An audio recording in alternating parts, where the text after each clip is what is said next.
അയലത്തല അളിയനും കഴിക്കും എന്നൊരു പഴഞ്ചൊല്ല് നിങ്ങൾ കേട്ടിട്ടുണ്ടോ? അത്ര രുചിയുള്ള മീനാണ് ഈ അയല എന്ന് പറയുന്നത്. പക്ഷേ ആ രുചി കറിയിലും കിട്ടണമെങ്കിൽ കുറച്ച് ചെറിയ ചെറിയ കാര്യങ്ങൾ നമ്മളൊന്ന് ശ്രദ്ധിക്കണം. ഞാനിന്ന് ഉണ്ടാക്കാൻ പോകുന്നത് നല്ല നാടൻ മൺചട്ടിയിൽ വെച്ച അയലക്കറിയാണ്. വീഡിയോ മുഴുവനും കണ്ടാൽ രുചി കൂട്ടുന്ന കുറച്ച് പൊളി ടിപ്പുകൾ ഞാൻ ഇതിനകത്ത് പറഞ്ഞു തന്നിട്ടുണ്ട്.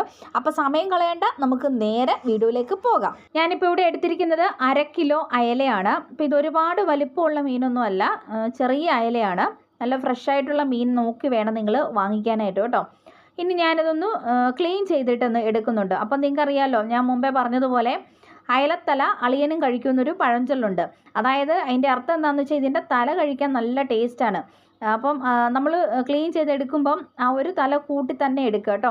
അപ്പം ഞാനതിൻ്റെ ആ ഒരു ഈ ഭാഗമൊക്കെ ഒന്ന് കളഞ്ഞിട്ട് ഇതുപോലെ ക്ലീൻ ചെയ്തിട്ട് എടുക്കുന്നുണ്ട്. അപ്പോൾ ഒരു പ്രത്യേക ടേസ്റ്റാണ് കേട്ടോ ഇതിൻ്റെ ഒരു തലഭാഗമൊക്കെ കഴിക്കാനായിട്ട്. അപ്പോൾ നിങ്ങളങ്ങനെ കഴിക്കാറുണ്ടോ? ഉണ്ടെങ്കിൽ പറയണം കേട്ടോ. അപ്പോൾ ഇതാ ഞാൻ മീനെല്ലാം ക്ലീനാക്കി എടുത്തു. ഇനി നമുക്ക് ആദ്യം ഒരു മസാല റെഡിയാക്കി എടുക്കണം. ഇതാണ് കേട്ടോ ഈ മീൻ കറിയുടെ ഒരു രഹസ്യം എന്ന് പറയുന്നത്. അപ്പം ഇവിടെ ഞാനൊരു പാൻ ഗ്യാസ് സ്റ്റോപ്പിലേക്ക് വെച്ച് ഇപ്പോൾ ഫ്ലെയിം ഓൺ ചെയ്ത് കൊടുത്തിട്ടില്ല. ഇതിലോട്ട് ഞാനിപ്പോൾ ചേർത്ത് കൊടുക്കുന്നത് 1 സ്പൂൺ നിറച്ച് എരിവില്ലാത്ത മുളക് പൊടി, അതായത് കാശ്മീരി മുളക് പൊടി, പിന്നെ 1 സ്പൂണ് എരിവുള്ള മുളക് പൊടി. ഇത് നിങ്ങളുടെ ഇഷ്ടത്തിനനുസരിച്ചിട്ട് കൂട്ടുകയോ കുറയ്ക്കുകയോ ഒക്കെ ചെയ്യാം കേട്ടോ. അപ്പം ഇനി ഞാനിതിലോട്ട് 1 സ്പൂൺ മല്ലിപ്പൊടിയാണ് ചേർത്ത് കൊടുക്കുന്നത്, പിന്നെ കുറച്ച് മഞ്ഞൾപ്പൊടി. ഇത്രയും ചേർത്ത് കൊടുത്തിട്ട് ഇനി വേണം ഫ്ലെയിം ഓൺ ചെയ്യാനായിട്ട്. എന്നിട്ട് നമുക്കിത് നല്ലപോലെ ഒന്ന് ചൂടാക്കിയിട്ട് എടുക്കാം. കരിഞ്ഞൊന്നും പോകരുത്.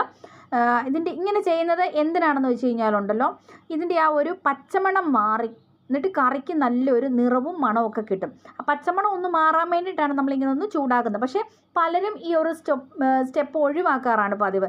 ഇങ്ങനെ ആരും അങ്ങനെ അധികം ചെയ്യാറില്ല. പക്ഷെ നിങ്ങൾ ഇങ്ങനെ ചെയ്ത് നോക്കൂ, നിങ്ങൾക്ക് ആ കറിയിൽ ആ ഒരു വ്യത്യാസം അറിയാൻ വേണ്ടിയിട്ട് പറ്റും. പിന്നെ ഞാൻ മുമ്പേ പറഞ്ഞതുപോലെ ഈ അയലക്കറിയുടെ ചാറിന് നല്ലൊരു ടേസ്റ്റ് കിട്ടാൻ വേണ്ടിയിട്ടാണ് നമ്മൾ ഈ തല കളയാതിരിക്കുന്നത് കേട്ടോ. തല കൂട്ടി നമ്മൾ കറി വെക്കുവാണെങ്കിൽ ഒരു പ്രത്യേക ടേസ്റ്റ് ആയിരിക്കും ആ ഒരു ചാറിന്. ഇപ്പോൾ ഈ മുളക് നന്നായിട്ട് ചൂടായിട്ടുണ്ട്, പക്ഷേ കളറ് പോകാൻ നിൽക്കരുതേ, പ്രത്യേകം ശ്രദ്ധിക്കണം. ഇങ്ങനെ ചെറുതായിട്ടൊന്നും ഇങ്ങനെ ചൂടായി വരുമ്പോൾ നന്നായിട്ട് ഇളക്കി കൊടുക്കുക. ഇനി നമുക്ക് കളറ് പോകുന്നതിനിപ്പുറം ഫ്ലെയിം അങ്ങോട്ട് ഓഫ് ചെയ്യാം. ഓഫ് ചെയ്തതിന് ശേഷം നമ്മളിനി ഒരു മിക്സിയുടെ ജാർ എടുക്കാം. മിക്സിയുടെ ജാറിലോട്ട് നമുക്ക് ആദ്യമേ തന്നെ ഈ പൊടികളെല്ലാം കൂടെ ഇട്ട് കൊടുക്കാം. അതിനുശേഷം ഞാനിനി ഇതിലേക്ക് ഒരു 3-4 ചെറിയ ഉള്ളി ഇട്ട് കൊടുക്കുന്നുണ്ട് കേട്ടോ. ഇതിട്ട് കൊടുക്കുകയാണെങ്കിൽ നല്ലൊരു ടേസ്റ്റ് കിട്ടും. ഇനിയാണ് നമ്മൾ രുചി കൂട്ടാനുള്ള ഒരു കിടിലൻ സൂത്രം ചേർക്കുന്നത്. അത് വേറൊന്നുമല്ല, അതേണ്ട ഇതുപോലെ ഒരു പിടി തേങ്ങ ചിരകിയത്. അപ്പോൾ ഇതും നമ്മുടെ കറിക്ക് പ്രത്യേക ഒരു ടേസ്റ്റ്, ഒരു നല്ല ഫ്ലേവറും നൽകും. ഇനി നമുക്കിതിലേക്ക് കുറച്ച് വെള്ളമൊക്കെ ഒഴിച്ച് കൊടുത്തിട്ട് നല്ലതുപോലെ മഷി പോലെ ഒന്ന് അരച്ചിട്ട് എടുക്കാം കേട്ടോ. അപ്പോൾ ഇതേ ഞാൻ ഇതുപോലെ അരച്ചെടുത്തുകൊണ്ട് വന്നിട്ടുണ്ട്. തേങ്ങ അധികമായാൽ മീനിൻ്റെ ആ ഒരു യഥാർത്ഥ രുചി പോകും കേട്ടോ. അതുകൊണ്ട് നിങ്ങൾ വളരെ കുറച്ച് തേങ്ങ മാത്രം, അതായത് ഒരു പിടി തേങ്ങ മാത്രമേ ചേർക്കാവുള്ളൂ. ഇനി ഞാനൊരു കാര്യം ചോദിക്കട്ടെ, നിങ്ങളുടെ വീട്ടിലൊക്കെ അയലക്കറിയിൽ ഇങ്ങനെ തേങ്ങ ചേർക്കാറുണ്ടോ? ഓരോ പ്രദേശത്തിനും ഓരോ രീതിയല്ലേ.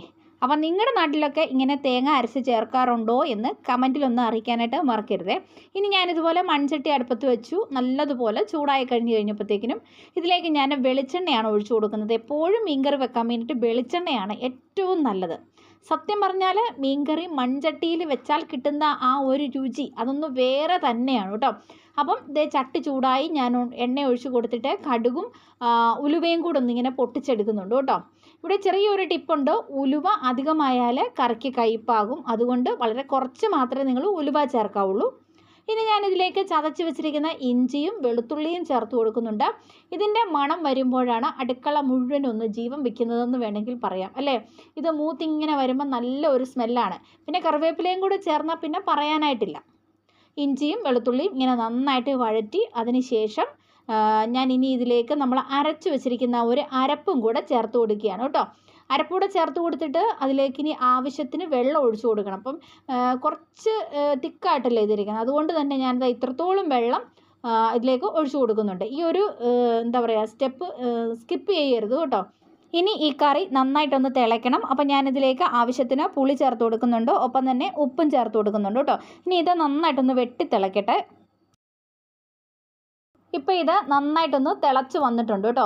ഇവിടെ പലരും ചെയ്യുന്ന ഒരു വലിയ തെറ്റെന്താണെന്ന് വെച്ച് കഴിഞ്ഞാൽ ചാറ് തിളയ്ക്കുന്നതിന് മുമ്പ് തന്നെ മീനിടും. അപ്പോൾ അങ്ങനെ ചെയ്താൽ മസാല മീനിൽ നന്നായിട്ട് പിടിക്കത്തില്ല കേട്ടോ.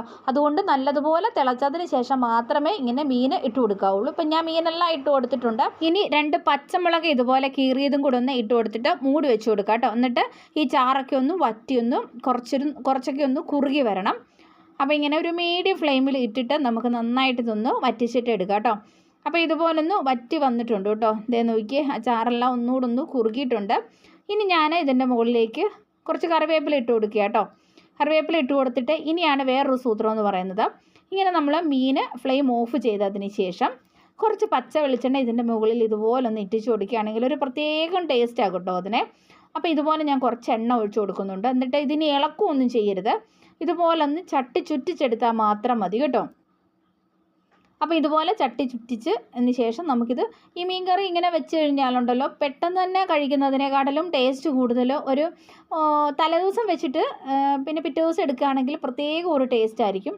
ഇനി അതല്ലെങ്കിൽ ഒരു കുറഞ്ഞത് ഒരു 6 മണിക്കൂറെങ്കിലും കഴിഞ്ഞതിന് ശേഷം വേണം ഈ മീൻ കറി നമ്മൾ കൂട്ടാനായിട്ട്. അല്ലെങ്കിലുണ്ടല്ലോ പുളിയും ഉപ്പും എരിവും ഒന്നും അങ്ങ് കറക്റ്റ് അങ്ങോട്ട് ആകത്തില്ല.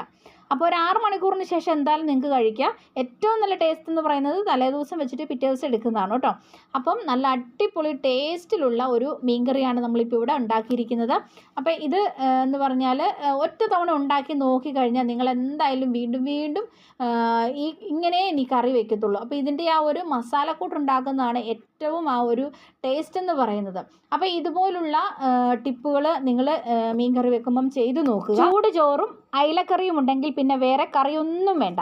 അപ്പോൾ ഇതുപോലെ നിങ്ങളൊന്ന് ട്രൈ ചെയ്ത് നോക്കുക. വീഡിയോ ഇവിടെ വരെ കണ്ട എല്ലാ കൂട്ടുകാർക്കും ഒരുപാട് നന്ദി. ഇനിയും ഇതുപോലുള്ള റെസിപ്പീസ് നിങ്ങൾ പരീക്ഷിച്ച് നോക്കുക. നിങ്ങളുടെ അഭിപ്രായം കമൻറ്റിൽ അറിയിക്കുക. ഇത്തരത്തിലുള്ള നാടൻ വിഭവങ്ങൾ ഇനിയും നിങ്ങൾക്ക് കാണണമെന്നുണ്ടെങ്കിൽ നമ്മുടെ ചാനൽ സബ്സ്ക്രൈബ് ചെയ്യുക, ബെല്ലൈക്കൺ എനേബിൾ ചെയ്ത് വയ്ക്കുക. അപ്പോൾ അടുത്ത നെക്സ്റ്റ് നല്ലൊരു വീഡിയോയുമായി വീണ്ടും കാണാം. അതുവരെ എല്ലാവർക്കും താങ്ക്സ് ഫോർ വാച്ചിങ്.